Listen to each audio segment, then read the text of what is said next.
नमस्कार, भारत 24 देख रहे हैं आप। आपके साथ मैं हूं सुरभि तिवारी और मैं हूं आपके साथ सचिन दुबे। शुरुआत करेंगे एक बड़ी खबर के साथ। रोम में पुलिस के खिलाफ प्रदर्शन किया गया है। पुलिस और जनता के बीच में घमासान मचा हुआ है। पुलिस ने बच्चे को गोली मारी, जिसके बाद ये भारी बवाल रोम में देखने को मिल रहा है। तो पुलिस ने 16 साल के बच्चे को गोली मार दी, जिसके बाद से लोग बेहद आग बबूला हो गए और आक्रोशित होते हुए अब विरोध प्रदर्शन पुलिस का किया जा रहा है। गोली की वारदात के बाद से लोगों में इस वक्त आक्रोश लगातार देखने को मिल रहा है और लोग बेहद आक्रोशित हुए। तस्वीरें भी हम आपको दिखा रहे हैं कि देखिए किस तरीके से विरोध प्रदर्शन रोम में पुलिस कर्मियों का किया जा रहा है।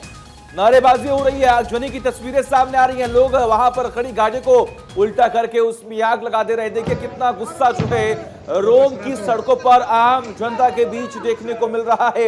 एक्सक्लूसिव तस्वीरें हम आपको लगातार दिखा रही हैं। लोगों में किस तरीके से गुस्सा है, नारेबाजी हो रही है, आगजनी की तस्वीरें सामने आ रही हैं। पुलिस प्रशासन के खिलाफ नारेबाजी हो रही है। आप आग का तांडव भी यहाँ पर देख पा रहे हैं, किस तरीके से लोग परेशान हैं, नारेबाजी हो रही है। वजह सिर्फ एक है कि वहां के पुलिस ने 16 साल के बच्चे को गोली मार दी थी। तो ये तस्वीरें हम आपको भारत 24 पर एक्सक्लूसिव दिखा रहे हैं। रोम से ये तस्वीरें दरअसल सामने आ रही है और बताया जा रहा है कि पुलिसकर्मी की तरफ से 16 साल के बच्चे को गोली मारी गई, जिसके बाद से लोग बेहद आक्रोशित हो गए और अब पुलिसकर्मियों के खिलाफ ही सड़क पर उतर करके विरोध प्रदर्शन करते हुए लोगों को देखा जा रहा है। ये एक्सक्लूसिव तस्वीरें हम आपको दिखा रहे हैं कि कैसे लोग विरोध प्रदर्शन कर रहे हैं। विरोध जाहिर करने के लिए लोगों ने जहां कई जगहों पर आगजनी जैसी घटना को अंजाम दिया, तो वहीं देखिए कि कैसे गाड़ियों को भी उल्टा किया जा रहा है। गुस्साए लोगों का ये विरोध प्रदर्शन पुलिसकर्मियों के खिलाफ देखने को मिल रहा है। तो रोम की पूरी घटना, पुलिस ने 16 साल के बच्चे को गोली मारी, जिसके बाद लोगों में काफी गुस्सा, आक्रोश। तस्वीरें आपके सामने हैं।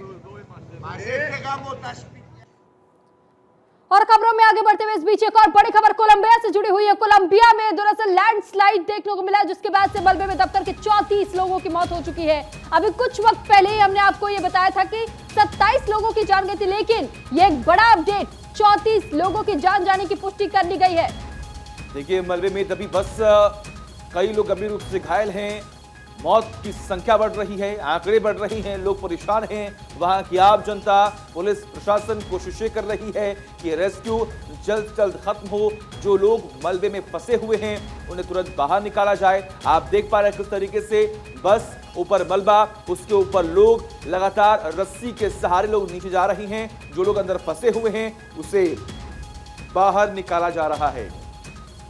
तो ये बड़ी खबर इस वक्त आपको बता रहे हैं कि देखिए किस तरीके से कोलंबिया में जो लैंडस्लाइड का मामला सामने आया, लैंडस्लाइड होने की वजह से 34 लोगों की जान चली गई और इस मलबे में दरअसल एक बस दबी हुई थी। इस बस में ही कई यात्री सवार थे, जिसकी वजह से उनकी जान पर बन आई और अब तक कुल 34 लोगों की जानें जा चुकी है। इस हादसे के बाद से राष्ट्रपति पेट्रो ने भी दुख व्यक्त किया है। ट्वीट करते हुए उन्होंने दुख जाहिर किया और मलबे में दबने की वजह से 34 लोगों की मौत की पुष्टि फिलहाल की जा चुकी है। कई लोगों के दबे होने की आशंका अब भी बरकरार है और इसी वजह से मलबे को हटाने का काम तेजी से किया जा रहा है। राहत बचाव कार्य की टीमें भी यहाँ लगी हुई है ताकि लोगों को बाहर निकाला जा सके। एक दो जिंदगियों को भी बचाने के लिए जद्दोजहद आखिरी पड़ाव तक जारी रखने की कोशिश राहत बचाव कार्य टीम की तरफ से। चलिए अब बात करते हैं। आज 10 बजे बीजेपी नेताओं की मीटिंग होगी। बीजेपी अध्यक्ष जेपी नड्डा मीटिंग की अध्यक्षता करेंगे। तो मीटिंग में बीजेपी के राष्ट्रीय पदाधिकारी शामिल होंगे। बीजेपी के कई प्रदेश अध्यक्ष, महासचिव, संगठन महामंत्री, राज्यों के प्रभारी, सह प्रभारी, मोर्चे के प्रभारी और संगठन मंत्री पहुंचेंगे। आपको बता दें कि ये बैठक 2 दिनों से बीजेपी मुख्यालय में चल रही है और बीजेपी अगले साल होने वाले विधानसभा चुनाव में 2024 में लोकसभा चुनाव की रणनीति पर चर्चा करेगी। और देखिए दुष्यंत गौतम हो गए, भूपेंद्र यादव हो गए, जय पांडा हो गए, सुनील बंसल हो गए, जय बान पावैया हो गए, वसुंधरा राजे हो गई, प्रकाश जावड़ेकर, रविंद्र रैना बैठक में मौजूद रहेंगे।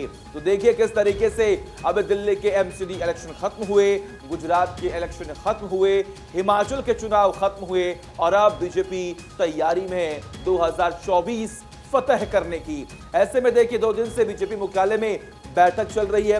कल भी हमने देखा किस तरीके से दिल्ली बीजेपी हेडक्वार्टर में पीएम नरेंद्र मोदी की अध्यक्षता में एक तमाम पदाधिकारियों की बैठक हुई। बैठक में कई अहम मुद्दों को लेकर बातचीत हुई और आज एक बार फिर से देखिए किस तरीके से खबर सामने आ रही है कि बीजेपी की तरफ से तमाम बैठकों का आयोजन किया जा रहा है, जिसमें तमाम बड़े दिग्गज नेता शामिल होंगे।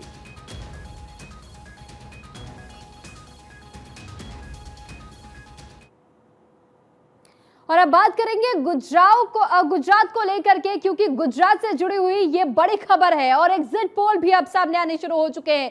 गुजरात में दोनों चरणों का चुनाव खत्म हो चला है। हिमाचल और दिल्ली में भी चुनाव पहले ही पूरे कर लिए गए हैं। अब बस कुछ घंटों का इंतजार है और तस्वीर पूरी तरह से साफ हो जाएगा। हालांकि एग्जिट पोल पर नजर डालें तो गुजरात में लोगों ने एक बार फिर से बीजेपी को मैंडेट दिया, यानी कि बीजेपी पर भरोसा जताया है। तो वही हिमाचल में भी सत्ताधारी बीजेपी के सरकार में बरकरार रहने के संकेत मिल रहे हैं। और एग्जिट पोल में सबसे बड़ा फेरबदल दिल्ली एमसीडी चुनाव में भी नजर आ रहा है। ये बड़ी खबर इस वक्त आपको बता रहे हैं। दरअसल एग्जिट पोल को लेकर के जिस तरीके से अब रुझान सामने आने शुरू हो चुके, जो आंकड़े जिस तरीके से सामने आ रहे हैं, एग्जिट पोल के माध्यम से समझा जा सकता है कि अब भी गुजरात में कहीं ना कहीं बीजेपी की सरकार पर लोग भरोसा कर रहे हैं। और वहीं एमसीडी चुनाव में थोड़ी बहुत फेरबदल की उम्मीद जरूर की जा रही है। एमसीडी चुनाव को लेकर के या हिमाचल प्रदेश के चुनाव को लेकर भी ये कहा जा रहा है कि 8 दिसंबर को फैसला हो जाएगा कि किसकी सरकार सत्ता पर काबिज होगी। और दिल्ली के एमसीडी चुनाव में आखिर एमसीडी इस बार किसके पाले में जाती है। बिल्कुल सही कहा आपने सुरभि। देखिए एग्जिट पोल आया और एग्जिट पोल में तमाम जो आंकड़े हैं वो सामने आए, उसके बारे में भी हमने आपको बताया। अब इस पूरे एग्जिट पोल को लेकर, इस पूरे चुनाव को लेकर एक रिपोर्ट तैयार की गई है, उस रिपोर्ट को देखिए आप।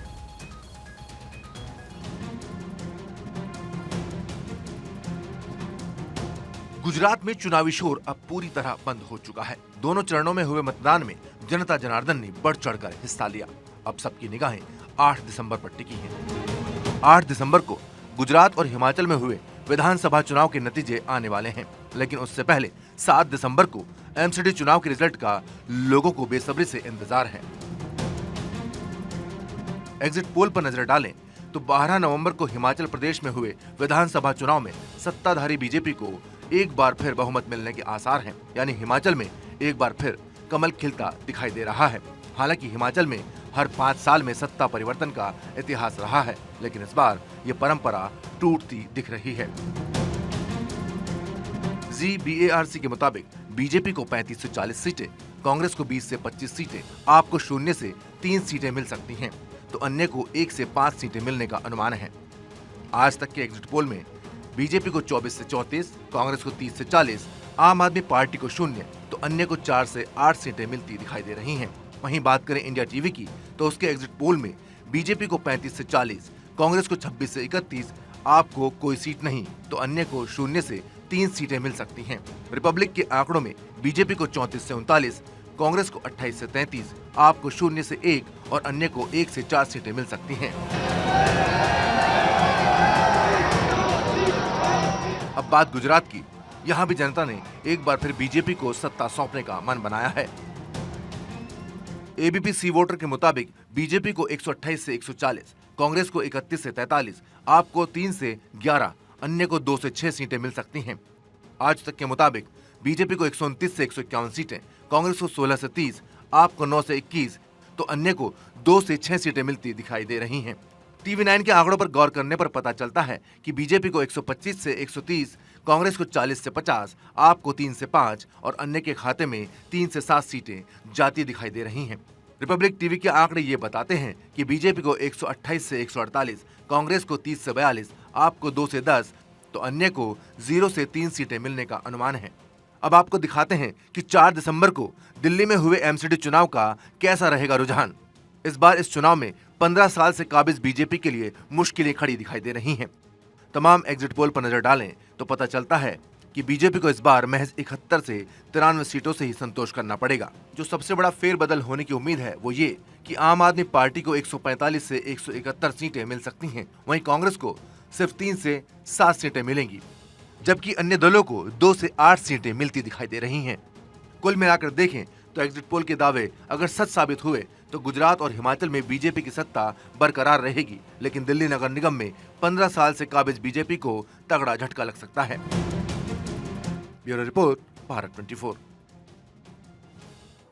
तो देखिए इस पूरे मामले को लेकर, इलेक्शन को लेकर पूरी अपडेट तो हम आपको देंगे। इसी बीच आगे बढ़ते रुक करते एक बड़ी खबर का, हिंदू महासभा ने मथुरा की शाही ईदगाह में आज हनुमान चालीसा का पाठ करने का ऐलान किया था और इस ऐलान के बाद प्रशासन में हड़कंप भी मचा हुआ था। अखिल भारत हिंदू महासभा के राष्ट्रीय अध्यक्ष राजश्री चौधरी हिंदुओं से अपील की है कि वो सनातन समर्पण दिवस 6 दिसंबर को पूरे देश भर में दोपहर 12 बजे सामूहिक हनुमान चालीसा का पाठ करें। आपको यह भी जानकारी दे कि राजश्री चौधरी नेताजी सुभाष चंद्र बोस की प्रपौत्री हैं। प्रशासन ने मामले की गंभीरता को देखते हुए 1200 से अधिक पुलिसकर्मी मौके पर तैनात कर दिए। साथ ही मथुरा में ड्रोन कैमरे से निगरानी की जाएगी। पूरे जनपद में धारा 144 लागू की गई है। अब देखना यहां पर यह है कि जो वादे, जो तमाम बातें कही गई थी, क्या वो सही तरीके से यहां पर हो पाती है, क्योंकि प्रशासन मुस्तैद है, अलर्ट मोड में है, सख्ती बरती जा रही है। लेकिन वहीं राजश्री चौधरी की तरफ से जिस बात का ऐलान किया गया और लोगों से अपील की गई है कि अगर सनातन समर्पण आप चाहते हैं, और ये लाइव तस्वीरें इस वक्त हम आपको दिखा रहे हैं, देखिए किस तरीके से जहां लोग एक तरीके से हनुमान चालीसा का पाठ करने के लिए तैयारियां कर रहे हैं, तो वहीं पुलिसकर्मी भी पूरी तरीके से तैनात और लोगों को अपनी हिरासत में लेते हुए, ये इस वक्त की तस्वीरें हम आपको दिखा रहे, सीधी तस्वीरें हैं जहां पर पुलिसकर्मियों का एक्शन भी मथुरा में शुरू हो चुका है।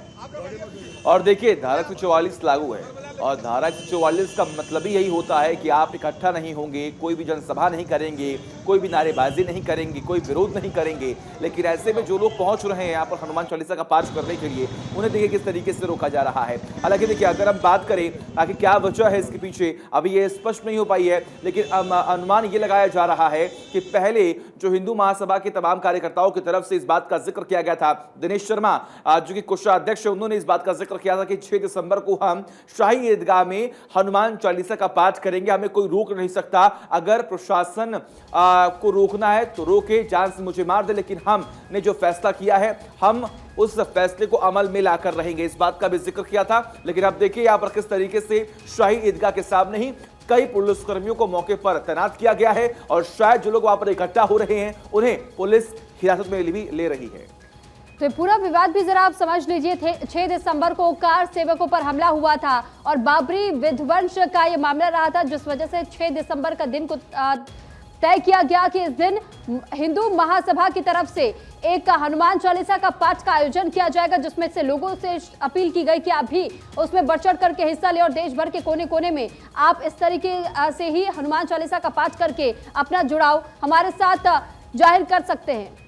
और देखिए हमारे साथ हमारे सहयोगी सिद्दीकी साहब जुड़े हुए हैं। सिद्दीकी साहब, क्या अपडेट है इस पूरे मामले को लेकर, क्योंकि देखिए 6 दिसंबर की तारीख तय की गई थी, अब वहां पर कैसे हालात, क्योंकि तस्वीरें सामने आ रही हैं कि कुछ लोग हैं जो सड़कों पर निकले हुए हैं और उन्हें पुलिस गिरफ्तार भी कर रही है, क्या अपडेट?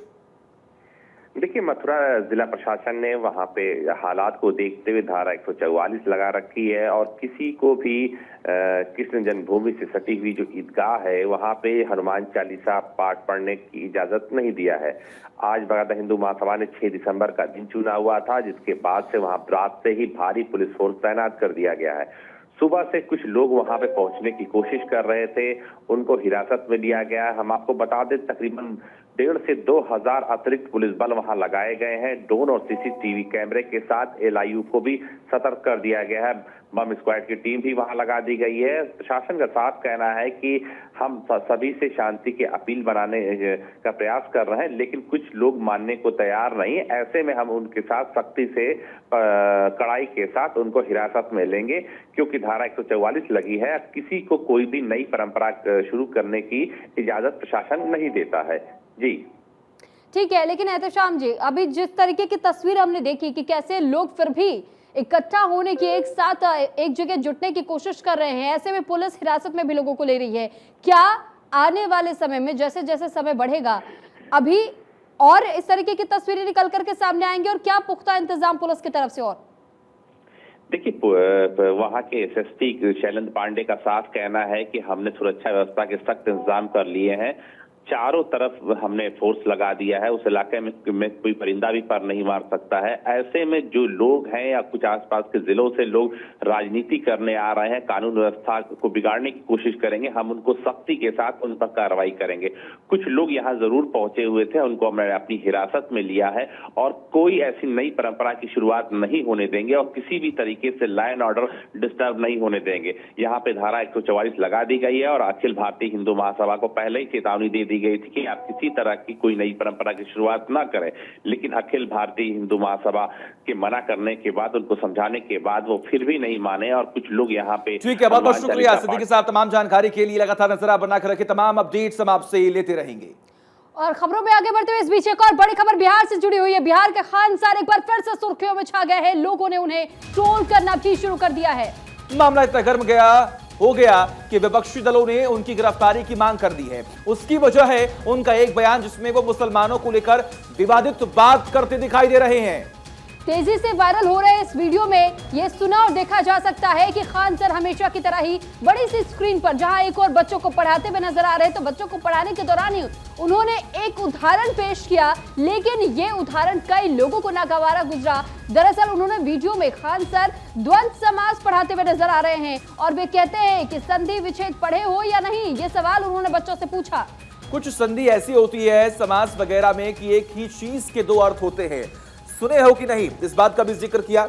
उदाहरण के तौर पर खान सर कहते हैं कि सुरेश ने जहाज उड़ाया, मतलब यह है कि सुरेश जहाज उड़ाया। इसके बाद खान सर कहते हैं कि यहां अगर हम नाम बदल दें, जैसे अब्दुल ने जहाज उड़ाया, यहां खान सर अब्दुल को जहाज उड़ाने के मतलब बम वगैरह से उड़ाने की बात कर रहे हैं।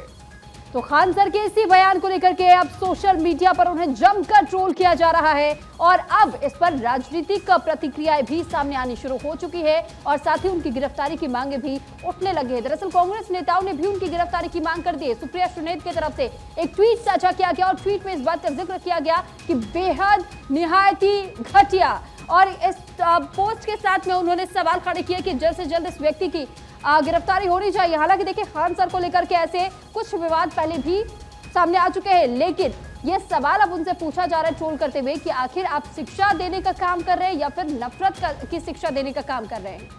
बिल्कुल सही कहा आपने सुरभि। देखिए सवाल बहुत खड़े होते हैं, लेकिन इस बात का भी जिक्र हमेशा से होता है कि खान सर को लेकर जब भी बात सामने आती है तो पहले शिक्षा, पहले एजुकेशन को लेकर बात होनी चाहिए। और हर बार की तरह खान सर भी जब उन पर तमाम बड़े सवाल खड़े होते हैं तो वो कहते हैं कि देखिए मेरा ये तरीका है पढ़ाने का। लेकिन बड़ी बात है कि कांग्रेस नेताओं की तरफ से इस बात का जिक्र हो रहा है अगर ये तरीका पढ़ाने का है तो बिल्कुल गलत है, क्योंकि आप एक समुदाय को लेकर आप ऐसी बातें नहीं कर सकती। और वहीं एक और बड़ी खबर आपको बता रहे हैं कर्नाटक से जुड़ी हुई है। दरअसल कर्नाटक में पीएफआई के बाद से अब सीएफआई विवाद बढ़ने लगा है। जी हां, आपको जानकारी दें कि यहां के शिवमोगा जिले में कई जगह दीवारों पर सीएफआई ज्वाइन लिखा नजर आया। असल में पीएफआई यानी कि पॉपुलर फ्रंट ऑफ इंडिया की ही सहायक छात्र शाखा है सीएफआई, जिन्होंने दीवारों पर लाल रंग से जॉइन सीएफआई लिख दिया। शिवमोगा जिले में कुल 9 जगहों पर जॉइन सीएफआई लिखा गया है और कई ऐसी तस्वीरें सामने आई है। वो तस्वीर भी हम आपको दिखा रहे हैं कि देखिए किस तरीके से जो बिजली के खंभे हैं, घरों की दीवार है, उन पर जॉइंट सीएफआई लिखा हुआ पाया गया। हालांकि पुलिस ने इस पूरे मामले को लेकर के मुकदमे भी दर्ज कर लिए हैं और ये पता लगाने की कोशिश लगातार पुलिस की तरफ से जारी है कि आखिर इस तरीके के जो कोड्स लिखे हुए नजर आए हैं, जॉइंट सीएफआई का कोड किसने लिखा, इस पर पुलिस लगातार अपनी तलाशी तेज कर रही है, उन लोगों के खिलाफ एक्शन जारी कर रही है, चला रही है, मुकदमे भी दर्ज हो रहे हैं। और देखिए पूरा मामला जो है वो कुछ महीने पहले का ही है। पीएफआई पर तमाम बड़े आरोप लगे हैं कि वो किसी न किसी आतंकी संगठन टेरर फंडिंग को लेकर जुड़ाव जो है वो पीएफआई का देखने को मिला है, जिसके बाद जांच हुई। जांच में एनआईए ने तमाम बड़े खुलासे किए, अलग अलग जगहों पर जाकर टीम ने छापेमारी की तो कई सदस्यों को गिरफ्तार भी किया गया। अब ऐसे में 5 साल का बैन भी लगाया गया। अब सीएफआई सक्रिय हो चुका है, जिसमें ये लिखा रहा है कि ज्वाइन करें आप सीएफआई, जिसको लेकर अब एक्शन भी जारी है। आगे बढ़ते हैं। झारखंड के धनबाद में नकाबपोश अपराधियों का आतंक अब बढ़ता ही जा रहा है। बदमाश हथियारों का जखीरा दिखाकर पुलिस को खुली चुनौती दे रही हैं। कोयला और लोहा कारोबारी से भी इसी तरह रंगदारी मांगे जाने का मामला भी सामने आया। दरअसल सोशल मीडिया में एक वीडियो वायरल हो रहा है जिसमें कि एक नकाबपोश बदमाश पप्पू मंडल नाम के कारोबारी को धमकाता हुआ नजर आ रहा है। फिलहाल पुलिस वायरल वीडियो की जांच कर रही है और पता लगाने की कोशिश कर रही है कि जो नकाबपोश बदमाश इस वीडियो में नजर आ रहा है वो कौन है, क्योंकि इसी तरीके से कई लोगों से रंगदारी और वसूली जा चुकी है। और देखिए जो तस्वीरें सामने आई धनबाद से, उसमें यह भी देखा जा रहा है कि बदमाशों के पास से हथियारों का जखीरा भी बरामद किया गया है। और इस वीडियो में हम आपको वो तस्वीरें भी दिखाने की कोशिश कर रहे हैं कि ये वही बदमाश जिसने नकाबपोशी के तहत में कई लोगों से धांधली करने की कोशिश की, कई लोगों को डरा धमका करके उनसे वसूली करने की कोशिश की। देखिए धनबाद का ये पूरा मामला जहां पर नकाबपोश बदमाशों की तरफ से वो डर का माहौल क्रिएट करने का पूरा प्रयास किया जा रहा है। वीडियो जारी कर कारोबारी से रंगदारी मांगी गई है, जिसके बाद वीडियो भी वायरल हुआ। पुलिस अब सख्ते में है, एक्शन में है।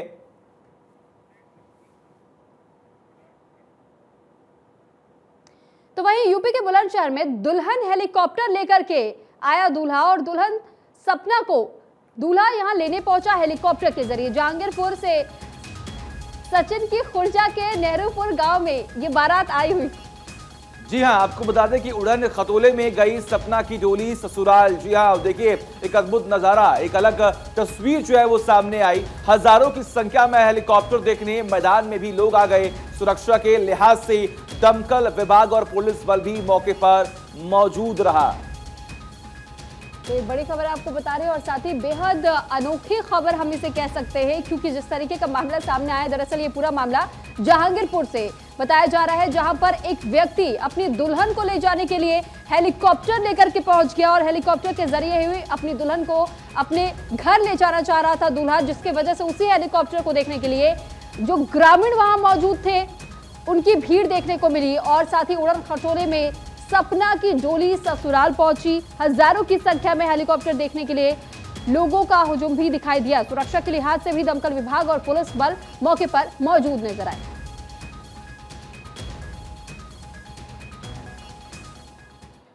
चलिए आगे बढ़ते हैं और बात करते हैं अब भारत जोड़ो यात्रा की। इस यात्रा के दौरान राहुल गांधी ने बीजेपी और आरएसएस को लेकर एक बयान दिया, जो इस वक्त सुर्खियां बटोर रहा है। भगवान राम से सीखे बीजेपी आरएसएस के लोग, इस बात का जिक्र किया राहुल गांधी ने। उन्हें जय सिया राम बोलना ही पड़ेगा, राहुल गांधी ने इस बात का जिक्र किया। तो राजस्थान में भारत जोड़ो यात्रा के पहले दिन नुक्कड़ सभा को संबोधित करते हुए राहुल गांधी ने कहा कि बीजेपी आरएसएस के लोग जय श्री राम बोलते हैं। सीता के बिना राम नहीं हो सकते, राम के बिना सीता माता नहीं हो सकती। अपने नारे से बीजेपी आरएसएस ने सीता माता को क्यों निकाला? वे लोग जय सिया राम क्यों नहीं बोलते? ये कई तरीके के सवाल दागे हैं राहुल गांधी ने और सवाल पूछा है आरएसएस और बीजेपी से। आरएसएस के लोगों को जय श्री राम बोलना ही पड़ेगा, इस बात का जिक्र किया। उन्हें जय सिया राम कहने से क्या दिक्कत है? इन लोगों को भगवान राम से सीखना चाहिए। भगवान राम ने कभी नफरत करना नहीं सिखाया, इस बात का भी जिक्र किया राहुल गांधी ने। भारत जोड़ो यात्रा के दौरान आरएसएस और बीजेपी को लेकर एक बड़ा सवाल खड़ा किया। लोग जय श्री राम करते हैं, मगर कभी जय श्री राम और हे राम क्यों नहीं करते?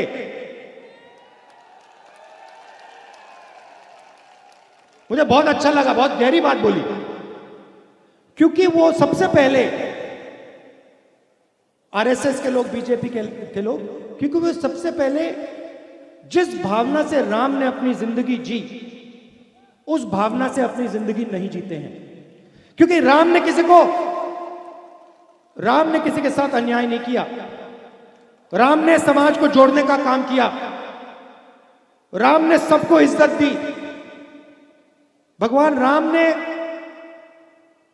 किसानों को, मजदूरों को, व्यापारियों को, सबकी मदद की।